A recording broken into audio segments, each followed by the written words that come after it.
എല്ലാവർക്കും കോമ്പറ്റേറ്റീവ് ക്രാക്കറിലേക്ക് സ്വാഗതം. ഞാൻ രേവതി വിജയൻ.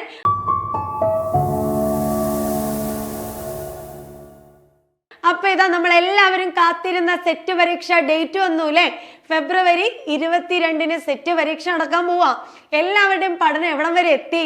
അങ്ങനെ ചോദിക്കുമ്പോഴേ ടെൻഷൻ കയറുന്ന ആൾക്കാരുണ്ട്.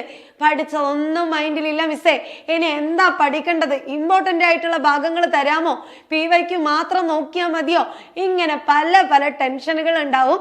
നമുക്കറിയാം വിദ്യാഭ്യാസത്തിലെ സെറ്റിന്റെ പ്രാധാന്യം കൂടിക്കൊണ്ട് വരുവാണ്. മറ്റെല്ലാ സബ്ജക്റ്റുകൾക്കും HSST നോട്ടിഫിക്കേഷൻ വന്നു. ഇനി വരാനുള്ളത് നമ്മുടെ മലയാളമാണ് അല്ലെ? അപ്പൊ അതിന് മുന്നോടിയായിട്ട് നമുക്ക് എന്ത് വേണം? സെറ്റ് നമ്മുടെ കയ്യിൽ സെറ്റാക്കി വെക്കണം. അപ്പോൾ ഇനിയും നിങ്ങൾ പഠിച്ചു തുടങ്ങിയിട്ടില്ലെങ്കിൽ നിങ്ങൾക്ക് പഠിക്കേണ്ട സമയം ഇതാ ആയിക്കഴിഞ്ഞു. ഹയർ സെക്കൻഡറി ടീച്ചർ ആവാൻ വേണ്ടിയിട്ടാണ് നമ്മൾ പഠിക്കുന്നത്. അപ്പോൾ സിലബസ് നിങ്ങൾ എല്ലാവരും കണ്ടിട്ടുണ്ട്, വലിയൊരു സിലബസാ. ഇതിനെ നമ്മൾ ഇനി വരുന്ന എത്ര ദിവസം കൊണ്ട്? 30 ദിവസം കൊണ്ട് നമ്മുടെ കൈക്കുള്ളിൽ ഭദ്രമായി പഠിച്ച് റിവിഷൻ കഴിഞ്ഞ് എക്സാമിന് നമുക്ക് ധൈര്യപൂർവ്വം നേരിടാൻ പറ്റണം. അപ്പോൾ നമ്മൾ ഡിഗ്രിയും PG ഒക്കെ മലയാളം പഠിച്ചവരാണ് എന്ന് പറഞ്ഞത് കൊണ്ട് നമുക്ക് ഈ ഒരു ക്വസ്റ്റ്യൻ ആൻസർ ചെയ്യാൻ പറ്റും എന്നുള്ള കോൺഫിഡൻസ് കൂടുതലാണെങ്കിൽ അതും നമുക്ക് എന്താ അപകടമാണ് അല്ലേ? അപ്പൊ നമ്മൾ എവിടെ മുതൽ പഠിച്ചു തുടങ്ങണം? മലയാള സാഹിത്യത്തിലെ മലയാളത്തിന്റെ ഭാഷോൽപത്തി മുതൽ നമ്മൾ എന്ത് ചെയ്യണം? പഠിച്ചു തുടങ്ങേണ്ടതുണ്ട്. അപ്പോ ഭയങ്കര ടെൻഷനായി, ഇതൊന്നും പഠിച്ചു തീരുന്നില്ല. ഇനി പഠിച്ചിട്ടുണ്ടെങ്കിൽ ഇതെല്ലാം മറന്നു പോവാണ്, ഇമ്പോർട്ടന്റ് ആയിട്ടുള്ള ഭാഗങ്ങൾ മാത്രം തരുമോ മിസ്സേ, ഇങ്ങനെ ചോദിക്കുന്ന ആൾക്കാരുണ്ടെങ്കിൽ ഇനി നിങ്ങൾ ഡൗട്ട് അടിക്കണ്ട. ഞങ്ങൾ ഇവിടെ 30 ഡേയ്സിന്റെ ഒരു ബാച്ച് സ്റ്റാർട്ട് ചെയ്യാൻ പോവാണ്. അപ്പൊ നിങ്ങൾ എന്ത് ചെയ്യുക? പെട്ടെന്ന് തന്നെ ജോയിൻ ചെയ്യാൻ, നമുക്ക് ഒന്നിച്ച് പഠിക്കാം, ഇത്തവണത്തെ സെറ്റ് ആക്കാം. അപ്പൊ ഇതേക്കുറിച്ച് കൂടുതൽ ഡൗട്ട് ഉണ്ടെങ്കിൽ നിങ്ങൾ ഇതിൽ കാണുന്ന നമ്പറിലേക്ക് കോണ്ടാക്ട് ചെയ്യാം കേട്ടോ. ഓക്കെ, അപ്പൊ ഞാൻ നേരത്തെ പറഞ്ഞതുപോലെ നമ്മൾ സെറ്റ് മലയാളം എവിടെ നിന്ന് പഠിച്ചു തുടങ്ങണം? സെറ്റ് മലയാളം പഠിക്കുമ്പോൾ നമ്മൾ ഭാഷോൽപത്തി സിദ്ധാന്തം മുതൽ നമുക്ക് ആരംഭിക്കാം.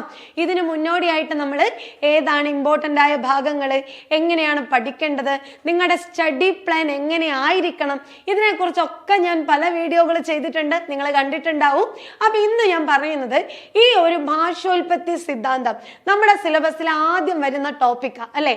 മലയാളം പഠിക്കുന്ന നമ്മൾ അറിഞ്ഞിരിക്കണം മലയാള ഭാഷയുടെ ഉത്ഭവത്തെ കുറിച്ച്, എങ്ങനെയാണ് ഭാഷ ഉണ്ടായിരിക്കുന്നത് എന്നൊക്കെ നമ്മൾ അറിഞ്ഞിരിക്കണ്ടേ? അപ്പൊ അതിൽ നിന്നും ഒരുപാട് ചോദ്യങ്ങൾ വരാറുണ്ട്. ഒരുപാട് പേര് ഭാഷോൽപത്തിയെ സംബന്ധിച്ച് അഭിപ്രായങ്ങൾ പറഞ്ഞിട്ടുമുണ്ട്. അപ്പൊ അതിന്റെ കുറച്ച് കാര്യങ്ങളും ഈ ഒരു ഭാഗത്ത് നിന്ന് കഴിഞ്ഞ സെറ്റ് പരീക്ഷയ്ക്ക് വന്നിട്ടുള്ള ചോദ്യവുമാണ് നമ്മൾ എന്ത് ചെയ്യുന്നത് ഈ ഒരു ക്ലാസ്സിലൂടെ പരിചയപ്പെടാൻ പോകുന്നത്. ഓക്കെ അല്ലേ? അപ്പൊ നമുക്ക് നോക്കാം. അപ്പൊ ഞാൻ നേരത്തെ പറഞ്ഞു നമ്മൾ പഠിച്ചു തുടങ്ങേണ്ടത് മലയാള ഭാഷയുടെ ഉൽപ്പത്തിയെ കുറിച്ചാണ്. എവിടെ നിന്നാണ് മലയാള ഭാഷ വന്നേക്കുന്നത് എന്നതിനെ കുറിച്ച് കൃത്യമായിട്ടുള്ള ഒരറിവൊന്നും ലഭ്യമല്ലെങ്കിൽ പോലും നമ്മൾ അതിനെ പഠിക്കുന്നത് എങ്ങനെയാ? പണ്ഡിതന്മാരുടെ അഭിപ്രായങ്ങളെ വെച്ചുകൊണ്ടാണ് അല്ലെ? അത്തരത്തില് പ്രധാനപ്പെട്ട ചില അഭിപ്രായങ്ങൾ, ഒരുപാട് അഭിപ്രായങ്ങൾ വന്നിട്ടുണ്ട് എങ്കിലും അതിലെ ചില പ്രധാനപ്പെട്ടിട്ടുള്ള കുറച്ച് വാദങ്ങളുണ്ട്. ഈ വാദങ്ങളെ നമുക്ക് പരിചയപ്പെടാം. ഇതിൽ ആദ്യത്തേത് സംസ്കൃത ജന്യവാദം. ഇപ്പൊ സംസ്കൃത ജന്യവാദം, സ്വതന്ത്ര ജന്മവാദം, ഉപശാഖാവാദം, മിശ്ര ഭാഷാവാദം, പൂർവ്വ തമിഴ് മലയാളവാദം. പേരിൽ തന്നെ നിങ്ങൾക്ക് ഏകദേശം കിട്ടിയിട്ടുണ്ടാവും അല്ലെ? അതായത് ഈ ആദ്യത്തെ നോക്കി, സംസ്കൃത ജന്യവാദം.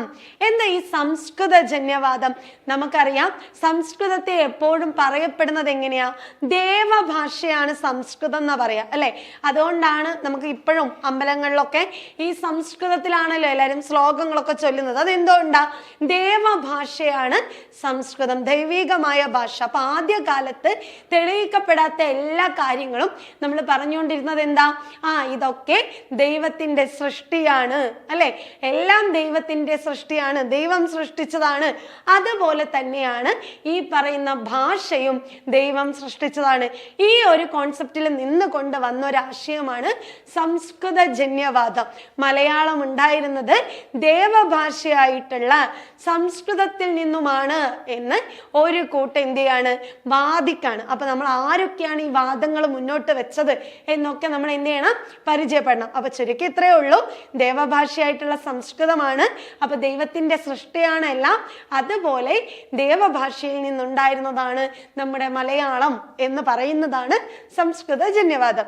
ഇതാരാണ് ഇത് മുന്നോട്ട് വെച്ചെന്നൊക്കെ നമുക്ക് പറഞ്ഞു തരാം.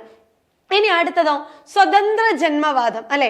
മലയാളം സ്വതന്ത്രമായിട്ട് ഉരുതിരിഞ്ഞു വന്ന ഒരു ഭാഷയാണ് എന്നും പറഞ്ഞ് ഒരു പക്ഷം നിൽക്കുന്നുണ്ട്. എന്നാൽ ഇത് മിശ്ര ഭാഷയാണ്. ഇത് ഒരു ഭാഷയിൽ നിന്ന് സ്വതന്ത്രമായി വന്നതോ അല്ലെങ്കിൽ ഒരു ഭാഷയിൽ നിന്നുണ്ടായതോ സ്വതന്ത്രമായി വന്നതോ അല്ല, മറിച്ച് മലയാളം എന്താ ഒരു മിശ്ര ഭാഷയാണ്. കാരണം എന്താ, നമ്മുടെ മലയാളത്തിൽ ഒരുപാട് പദങ്ങൾ കാണാൻ പറ്റുന്നുണ്ട്. മലയാള ഭാഷയുടെ ഒരു സവിശേഷത എന്ന് പറഞ്ഞാൽ എന്താ, മലയാളത്തിൽ തന്നെയല്ല പല വാക്കുകളും ഉള്ളത് അല്ലെ. ഇപ്പൊ നമ്മൾ ഉപയോഗിക്കുന്ന ഫാൻ എന്ന് പറയുന്ന വാക്ക് അത് നമ്മുടേതാണോ? അല്ല, മറ്റൊരു ഭാഷയിൽ നിന്ന് കടം കൊണ്ടതാണ്. മുഖം എന്ന് പറയുന്ന ഭാഷ അത് നമ്മുടേതാണോ?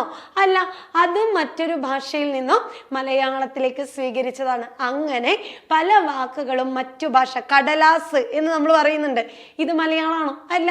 അപ്പൊ ഇതെന്താണ്, ഒരു മിശ്ര ഭാഷാവാദമാണ്, മിശ്ര ഭാഷയാണ് എന്നുള്ളൊരു വാദമുണ്ട്. അതുപോലെ ഇത് പൂർവ്വ തമിഴ്, ആദ്യകാലം ഉണ്ടായ തമിഴിൽ നിന്നും ഉരുത്തിരിഞ്ഞു വന്നൊരു ഭാഷയാണ് മലയാളം. അപ്പൊ നമുക്കിവിടെ പ്രധാനമായിട്ടും ചോദ്യം വരിക ചേരുംപടി ചേർക്കുക പട്ടിക 1 പട്ടിക 2 എന്ന് വരാറുണ്ട്. ഡയറക്റ്റ് ആയിട്ട് ചോദ്യം വരാറുണ്ട്. താഴെ തന്നിരിക്കുന്നവയിൽ സംസ്കൃത ജന്യവാദവുമായി ബന്ധപ്പെട്ട വ്യക്തി ആര് എന്നുള്ള ചോദ്യം വരും. അതുപോലെ ഇവർ പരാമർശിച്ചിട്ടുള്ള പുസ്തകത്തിന്റെ പേരും ചോദിക്കാറുണ്ട്. അപ്പൊ ഇത്രയും നിങ്ങൾക്ക് ക്ലിയർ ആയി എന്ന് വിചാരിക്കുന്നു. സോ നമുക്ക് ആദ്യം നോക്കാം അല്ലെ. സംസ്കൃത ജന്യവാദം, ഞാൻ നേരത്തെ പറഞ്ഞതുപോലെ ദൈവിക ഭാഷയായിട്ടുള്ള സംസ്കൃതത്തിൽ നിന്ന് ഉത്ഭവിച്ചതാണ് മലയാളം. ഈ ഒരു അഭിപ്രായം പറഞ്ഞു വന്നത് കോവുണ്ണി നെടുങ്ങാടി പറഞ്ഞിട്ടുണ്ട്. അതുപോലെ തന്നെ എന്താ, വടക്കുംകൂർ രാജരാജവർമ്മയുണ്ട്. പിന്നെ നമ്മുടെ ലീലാതിലകകാരൻ. അപ്പൊ നമ്മള് ആദ്യത്തെ സംസ്കൃത ജന്യവാദത്തെ കുറിച്ച് പറഞ്ഞു അല്ലെ. സംസ്കൃതത്തിൽ നിന്നും ജനിച്ചതാണ് മലയാളം. അപ്പോ ലീലാതിലകകാരൻ, വടക്കുംകൂർ രാജരാജവർമ്മ, കോവുണ്ണി നെടുങ്ങാടിയുടെ കേരള കൗമുദി എന്ന് പറയുന്ന വ്യാകരണ ഗ്രന്ഥത്തിനകത്ത് ഹിമവാനിൽ നിന്നും ഒഴുകി വരുന്ന, അതായത് ഹിമവാന്റെ പുത്രിയായിട്ട് മലയാള ഭാഷയെ സങ്കല്പിക്കുന്ന ശ്ലോകമൊക്കെ കൊടുത്തിട്ടുണ്ട്. അപ്പൊ ഇവര് 3 പേരുമാണ് സംസ്കൃത ജന്യവാദത്തിന്റെ വക്താവായിട്ട് പൊതുവെ പറയപ്പെടുന്നത്. എങ്കിലും ഇത് അധികം അംഗീകരിക്കപ്പെട്ടിട്ടൊന്നും ഇല്ല ഈ വാദം. എന്തുകൊണ്ടാ, നമ്മളിപ്പോ ഒരുപാട് ശാസ്ത്രം വളർന്നു ഇല്ലേ. ഈ ശാസ്ത്രം വളർന്നത് കൊണ്ട് തന്നെ ദൈവം സൃഷ്ടിച്ചതാണ് എന്ന സങ്കല്പത്തിനും മാറ്റങ്ങൾ വന്നതുകൊണ്ട് തന്നെ ഇതിനെ ആരും അംഗീകരിക്കപ്പെട്ടിട്ടില്ല. എങ്കിൽ പോലും പരീക്ഷയ്ക്ക് ചോദ്യം വരാറുണ്ട്. അപ്പൊ ഈ 3 വ്യക്തികളെയും നിങ്ങൾ പഠിച്ചു വെക്കാം. കോവുണ്ണി നെടുങ്ങാടിയുടെ കേരള കൗമുദി എന്ന് പറയുന്ന വ്യാകരണ ഗ്രന്ഥത്തെ കൂടി ഓർത്തു വെക്കാം. ഇനി അടുത്തതാണ് സ്വതന്ത്രവാദം അല്ലെ. നമ്മൾ പറഞ്ഞു സ്വതന്ത്രമായി ഉരുതിരിഞ്ഞു വന്ന ഒരു ഭാഷയാണ് എന്ത്, മലയാളം. എവിടെ നിന്ന്?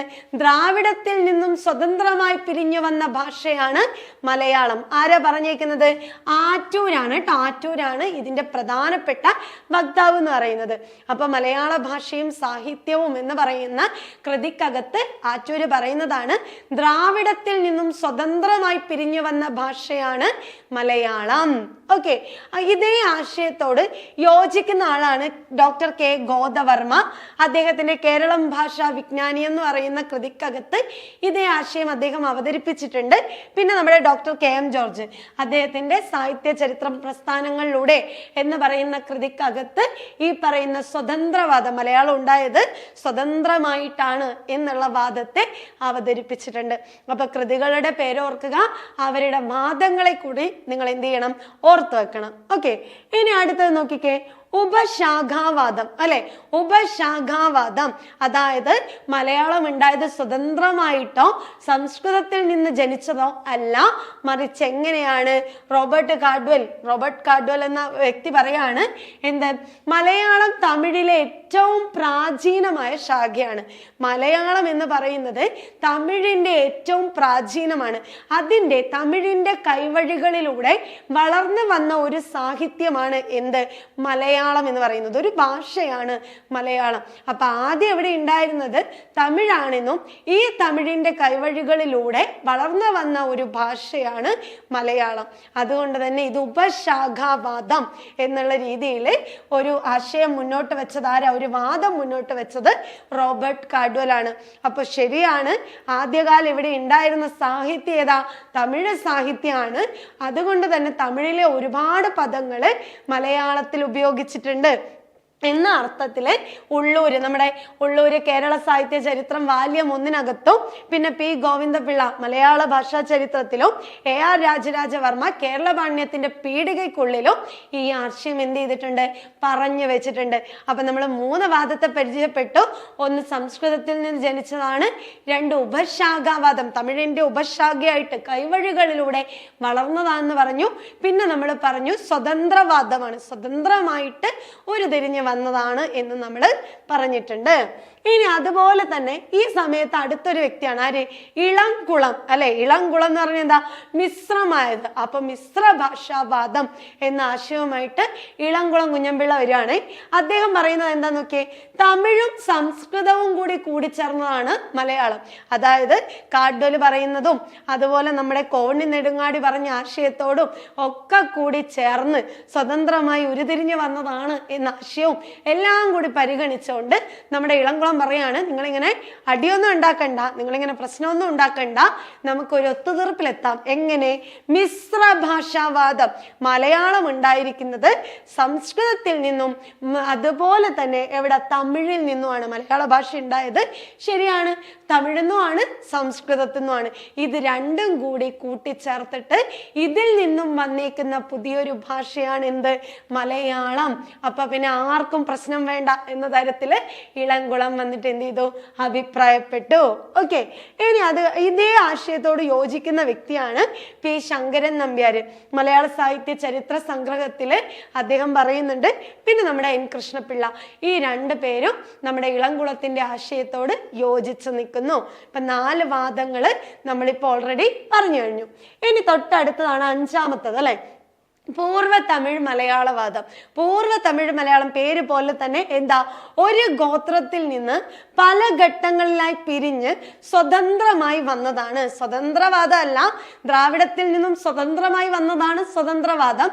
എന്നാൽ ഇവിടെ പറയുന്നത് പണ്ട് കാലത്ത് ജനങ്ങൾ ഓരോ ഗോത്രങ്ങളായിട്ടാണ് താമസിച്ചിരുന്നത് അല്ലെ. ഈ ഗോത്രങ്ങളിൽ നിന്നും പല കാലങ്ങളിലായിട്ട് സ്വതന്ത്രമായിട്ട് അല്ലെ, പല കാലത്ത് സ്വതന്ത്രമായിട്ട് രൂപപ്പെട്ട് വന്നതാണ് മലയാളം. പഴയ ഗോത്രങ്ങളിൽ നിന്നും, ഒരുപാട് ഗോത്രങ്ങളിൽ നിന്നും സ്വതന്ത്രമായിട്ട് രൂപപ്പെട്ട് വന്നതാണ് മലയാളം. ഇതാണ് പൂർവ്വ തമിഴ് മലയാളവാദം. ഇതിന്റെ വക്താവായിട്ട് നമുക്ക് പ്രധാനമായിട്ട് പറയാൻ പറ്റുന്നത് KM പ്രഭാകര വാര്യരാണ്. ഇതേ ആശയത്തോട് M ഗോവിന്ദൻകുട്ടി അതുപോലെ AD ഷൺമുഖം, ഇവർ 2 പേരും യോജിച്ച് വരുന്നുണ്ട്. അപ്പൊ വളരെ സിമ്പിൾ ആയിട്ടുള്ള ഒരു ടോപ്പിക്കാണ്. മലയാള ഭാഷയുടെ ഉൽപ്പത്തിയെ കുറിച്ച് പണ്ഡിതന്മാര് മുന്നോട്ട് വെച്ച ചില കാഴ്ചപ്പാടുകൾ അല്ലെ, ചില ആശയങ്ങളാണ് നമ്മൾ പറഞ്ഞേക്കുന്നത്. ഇന്നും മലയാള ഭാഷയുടെ പഠനത്തെക്കുറിച്ച്, മലയാള ഭാഷ എങ്ങനെ ഉണ്ടായി എന്നതിൽ കൃത്യമായ ഒരു അനുമാനത്തിൽ എത്താൻ കഴിഞ്ഞിട്ടില്ല. പക്ഷെ ഈ ഒരുപാട് ഊഹാപോഹങ്ങളിലൂടെയും പഴയ കൃതികളുടെ ചർച്ചയിലും ഒക്കെ കൂടി തിരഞ്ഞെടുക്കപ്പെട്ട പ്രധാന വാദങ്ങളെയാണ് എന്ത് ചെയ്തത്, ഇപ്പൊ നമ്മൾ പരിചയപ്പെട്ടത്. അപ്പോ ഇതുമായിട്ട് റിലേറ്റ് ചെയ്ത് പറയുന്ന സമയത്ത് നമ്മൾ മറ്റൊരു കാര്യം കൂടി ഓർക്കണം. ഭാഷാ സംക്രമണവാദം എന്ന് പറയുന്നത് 5 വാദങ്ങളാണ് പ്രധാനപ്പെട്ടത്. ഇതിൻ്റെ കൂടെ തന്നെ നമ്മൾ ചേർത്ത് പഠിക്കേണ്ട വളരെ ഇമ്പോർട്ടൻ്റ് ആയിട്ടുള്ള ഒരു ടോപ്പിക്കാണ് ഭാഷാ സംക്രമണവാദം. ചോദ്യം വരാറുണ്ട്. അത് ആരുടേതാണ്? CL ആന്റണിയുടേത്. ഇപ്പൊ ഭാഷാ പഠനങ്ങൾ എന്ന് പറയുന്ന കൃതിയില് ഭാഷാ സംക്രമണവാദം എന്ന തരത്തിൽ അദ്ദേഹം എന്ത് ചെയ്തിട്ടുണ്ട്, കുറെ കാര്യങ്ങൾ ഇതിനൊക്കെ കൂട്ടിച്ചേർത്ത് കൊണ്ട് അദ്ദേഹത്തിന്റെ അഭിപ്രായങ്ങൾ കൂടി രേഖപ്പെടുത്തി വെച്ചിട്ടുണ്ട്. അപ്പൊ ഇത്രയുമാണ് ഭാഷാ പഠനവുമായിട്ട് ബന്ധപ്പെട്ട് അല്ലെങ്കിൽ ഭാഷാ ഉൽപ്പത്തിയുമായി ബന്ധപ്പെട്ടുള്ള വാദങ്ങള്. സിലബസിലെ ആദ്യത്തെ ടോപ്പിക്കാണ്. ഇവിടെ നിന്നും കഴിഞ്ഞ സെറ്റ് പരീക്ഷയ്ക്ക് ചോദിച്ച ചോദ്യങ്ങളെ നമുക്ക് പരിചയപ്പെടാം. നോക്കിയേ, മൂലദ്രാവിഡ ഭാഷയുടെ ഒരു സ്വതന്ത്ര ശാഖയാണ് മലയാളം എന്ന അഭിപ്രായം ആദ്യം അവതരിപ്പിച്ചത് LV രാമസ്വാമി അയ്യര്, ഉള്ളൂര്, ആറ്റൂര്, ഗോദവർമ്മ.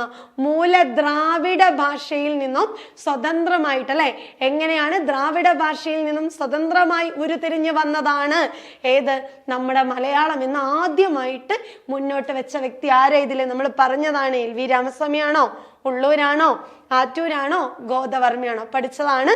ആൻസർ എന്താ? Option C ആറ്റൂരാണ്. ഇനി അതേപോലെ അടുത്ത ചോദ്യം നോക്കിയേ, മിശ്ര ഭാഷാ പരാമർശമുള്ള ഇളംകുളത്തിന്റെ ഗ്രന്ഥം ഏത്? ചോദ്യത്തിന്റെ പാറ്റേൺ മനസ്സിലാക്കണം, അതിനുവേണ്ടി കൂടിയാണ് പറഞ്ഞേക്കുന്നത് കേട്ടോ. മിശ്ര ഭാഷയെ കുറിച്ച് പരാമർശിക്കുന്ന ഇളംകുളത്തിന്റെ ഗ്രന്ഥം ഏത്? കേരള ഭാഷയുടെ വികാസ പരിണാമങ്ങള്, മലയാള സാഹിത്യ ചരിത്ര സംഗ്രഹം, മലയാള ഭാഷയും സാഹിത്യവും, കേരള ഭാഷാ വിജ്ഞാനീയം. ഏതാ ആൻസർ? കേരള ഭാഷയുടെ വികാസ പരിണാമമാണ് അല്ലെ. കേരളം ഭാഷയുടെ വികാസ പരിണാമമാണ്. ഈ ഗ്രന്ഥത്തിനകത്താണ് ഇളംകുളം എന്ത് ചെയ്തത്? മിശ്ര ഭാഷയെ കുറിച്ച് പരാമർശിച്ചിട്ടുള്ളത്. ഇനി അടുത്തൊരു ചോദ്യം നോക്കിയേ. ചേരുംപടി ചേർക്കുക. പട്ടിക 1, പട്ടിക 2. പട്ടിക 1 സംസ്കൃത ജന്യവാദം, സ്വതന്ത്ര ജന്മവാദം, ഉപശാഖാവാദം, മിശ്ര ഭാഷാവാദം. ആറ്റൂരുണ്ട്, കോവുണ്ണിയുണ്ട്, ഇളംകുളമുണ്ട്, കാഡ്വലുണ്ട്. ഇതിന്റെ ചേരുംപടി ഒന്ന് ചേർത്ത് നോക്കിയേ. സംസ്കൃത ജന്യവാദം ആരുടേതാ? നമ്മൾ പഠിച്ചു, സംസ്കൃതത്തിൽ നിന്ന് മലയാളം രചിച്ചു എന്ന് പറഞ്ഞത് കോവുണ്ണി നെടുങ്ങാടിയാണ്. സ്വതന്ത്ര ജന്മവാദം, മലയാളം എന്താണ്? സ്വതന്ത്രമായിട്ട് ദ്രാവിഡത്തിൽ നിന്നും സ്വതന്ത്രമായി ഉരുതിരിഞ്ഞ് വന്നതാണ് എന്ന ആശയം മുന്നോട്ട് വെച്ചത് ആറ്റൂരാണ്. ഉപശാഖാവാദം, തമിഴിന്റെ ഉപശാഖയാണ് മലയാളം, അതിൽ നിന്ന് വന്നതാണ് എന്ന ആശയം മുന്നോട്ട് വെച്ചത് കാഡ്വലാണ്. പിന്നെയോ മിശ്ര ഭാഷാവാദം, മിശ്ര ഭാഷയാണ്, സംസ്കൃതവും തമിഴും കൂടി കൂടിച്ചേർന്നതാണ്. ആരും അടിയുണ്ടാക്കണ്ട എന്ന് പറഞ്ഞത് ഇളംകുളം കുഞ്ഞൻപിള്ള. അപ്പോൾ വളരെ സിമ്പിൾ ആയിട്ടുള്ള ഒരു ടോപ്പിക്കും വളരെ സിമ്പിൾ ആയിട്ടുള്ള ചോദ്യങ്ങളുമാണ്. മാർക്ക് കളയരുത്, പരീക്ഷയ്ക്ക് ഉറപ്പായിട്ട് ചോദിക്കും. അപ്പൊ ആദ്യത്തെ ടോപ്പിക്ക് ഞാൻ എന്ത് ചെയ്തിട്ടുണ്ട്? ഒന്ന് തുടങ്ങി തന്നിട്ടുണ്ട്, ഇനി ബാക്കി നിങ്ങളുടെ കയ്യിലാണ്. അപ്പൊ എല്ലാവരും കൃത്യമായിട്ടൊരു സ്റ്റഡി പ്ലാൻ ഉണ്ടാക്കി തന്നെ ഇനി വരുന്ന 30 ദിവസത്തെ ഡേ 1, ഡേ 2, ഡേ 3 എന്നിങ്ങനെ 5 ദിവസങ്ങളായി തിരിച്ച് അതിലെ സബ്ജക്റ്റും അതുപോലെ ജനറൽ പേപ്പറും രണ്ടിനും തുല്യ പ്രാധാന്യം കൊടുത്ത് വേണം നിങ്ങൾ പഠിക്കാൻ വേണ്ടിയിട്ട്. നമുക്കറിയാം, രണ്ടും കൂടി പാസ്സായിട്ട് അതിന് ഇത്ര പെർസെൻറ്റേജ് അല്ലെ, അതിനൊരു 48-50% കിട്ടിയാലേ നമുക്ക് സെറ്റ് ക്വാളിഫൈ ചെയ്തു എന്ന് പറയാൻ പറ്റും. അപ്പൊ രണ്ടും ഇമ്പോർട്ടൻ്റ് ആണ്. മലയാളംകാരെ സംബന്ധിച്ചിടത്തോളം ജനറൽ പേപ്പർ കുറച്ചുകൂടി നിങ്ങൾ കൈകാര്യം ചെയ്യേണ്ട ഒരു വിഷയം തന്നെയാണ് അല്ലെ. അപ്പൊ ഇതിന് രണ്ടിനും സമയം കൊടുത്ത് ഈ വരുന്ന 30 ദിവസങ്ങളിൽ നിങ്ങൾ പഠിക്കാനുള്ള ഒരു സ്റ്റഡി പ്ലാൻ ഉണ്ടാക്കുക. ഇങ്ങനെ ഉണ്ടാക്കുമ്പോൾ നിങ്ങൾ ശ്രദ്ധിക്കേണ്ടത്, ആദ്യത്തെ 5 ദിവസം നിങ്ങൾ മാക്സിമം ടോപ്പിക് കവർ ചെയ്യാനും 5ാമത്തെ ദിവസം അല്ലെങ്കിൽ 6ാമത്തെ ദിവസം നിങ്ങൾ റിവിഷന് വേണ്ടി എടുക്കുക. 7ാമത്തെ ദിവസം മോക്ക് ടെസ്റ്റുകൾ അറ്റൻഡ് ചെയ്യുക. ഇല്ലെങ്കിൽ നമ്മൾ പഠിച്ച സാധനങ്ങൾ മറന്നുപോകും. അപ്പൊ വാരി വലിച്ച് പഠിക്കുന്നതിന് പകരം പഠിക്കേണ്ട ഇമ്പോർട്ടൻ്റ് ആയിട്ടുള്ള ടോപ്പിക്കുകളെ നിങ്ങൾ എന്ത് ചെയ്യുക? പ്രീവിയസ് ക്വസ്റ്റ്യൻ പേപ്പറിന്റെ കൂടെ അത് മനസ്സിലാക്കി തന്നെ പഠിക്കാൻ ശ്രദ്ധിക്കുക. അപ്പൊ ഇനി വരുന്ന സെറ്റ് എല്ലാവർക്കും സെറ്റ് കിട്ടട്ടെ എന്ന് ഞാൻ ഒന്നുകൂടി ആശംസിക്കുകയാണ്. അപ്പൊ കൂടുതൽ കാര്യങ്ങളുമായിട്ട് നമുക്ക് വീണ്ടും കാണാം. അതോടൊപ്പം തന്നെ ഈ കോഴ്സിനെ കുറിച്ച് അറിയാൻ വേണ്ടിയിട്ട് ഇതിൽ കാണുന്ന നമ്പറിലേക്ക് നിങ്ങൾ കോൺടാക്ട് ചെയ്യുക. സോ നമുക്ക് വീണ്ടും കാണാം. Thank you.